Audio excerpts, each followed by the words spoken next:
Success మీట్కి మళ్ళీ మమ్మల్ని పిలుస్తారని ఆశిస్తూ అంటే సక్సెస్ వచ్చినాక మళ్ళీ మేము గుర్తుండం కదా, సక్సెస్ వచ్చినప్పుడు కూడా గుర్తుపెట్టుకుంటారని అప్పటికి మారిపోతుంది. నాకు చాలా సినిమాలు తెలుసు, చిన్న సినిమాలు పర్టికులర్గా వాళ్ళకి ఎవరు దొరకడు, అసలు గెస్ట్ దొరకడు అనమాట. అంటే పెద్దవాళ్ళు ఎవరు రారు వాళ్ళకి. అప్పుడు నేను కనపడతాను, సార్ మీరే రావాలి సార్, ఎవ్వరు లేరు సార్, ప్లీజ్ సార్ అంటారు. వెళ్ళి చూస్తాం, చేసినాక నెక్స్ట్ డే హిట్ అవుతుంది. నెక్స్ట్ డే ఫోన్ చేస్తే ఫోన్ కూడా ఎత్తాడు, సక్సెస్ అరే బాగుంది సినిమా అని చెబుదాం అంటే ఫోన్ కూడా ఎత్తాడు.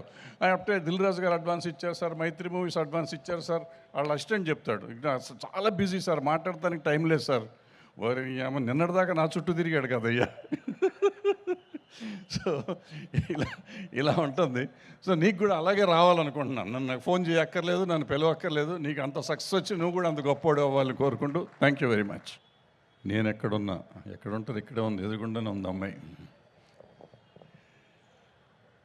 ఈ అమ్మాయి భారతదేశం అంతా మూలలా తెలిసిపోయింది ఆ 4G యాడ్ వచ్చిన రోజుల్లో. సో ప్రజలకి పాపులర్, సినిమాల్లో పాపులర్ కాకపోయినా ప్రజల్లో పాపులర్, చాలా అందరికి మూలకి ఎవరికి ఏ విలేజ్లోకి కూడా అమ్మాయి తెలుసు. అలాంటి అమ్మాయిని హీరోయిన్గా పెట్టుకుని మాధవ్ నేనెక్కడున్నా అనే సినిమా, ఆడపిల్లలు పుట్టగానే మనకి చంపేసే దేశం మన దేశం. ఒకప్పుడు ఈ పిల్ల పుట్టగానే ఆడపిల్ల పనికిరాదు అనుకునే, ఆడపిల్ల సబల కాదు అనుకునేదాన్ని అబల కాదు సబల అని ప్రూవ్ చేసే ఒక టైప్ ఆఫ్, ఎక్కడ సరిగ్గా పెంపకం సరిగ్గా ఉంటే దిక్కు దివాణం లేకుండా, ఆర్ఫన్ అయినా కానీ దిక్కు దివాణం లేకుండా ఉన్న అమ్మాయిని సరిగ్గా పెంచి పెంపకం సరిగ్గా ఉంటే దేశానికి కానీ సమాజానికి కానీ పనికొచ్చే మనిషిగా తయారవుతుందనే ఒక ఆలోచనతో ఈ కథ తయారు చేశానని చెప్పాడు మాధవ్ నాకు. సో అలాంటి సబ్జెక్ట్తో ట్రైలర్ చూసాము, యాక్షన్ అది ఎంత బాగుంది.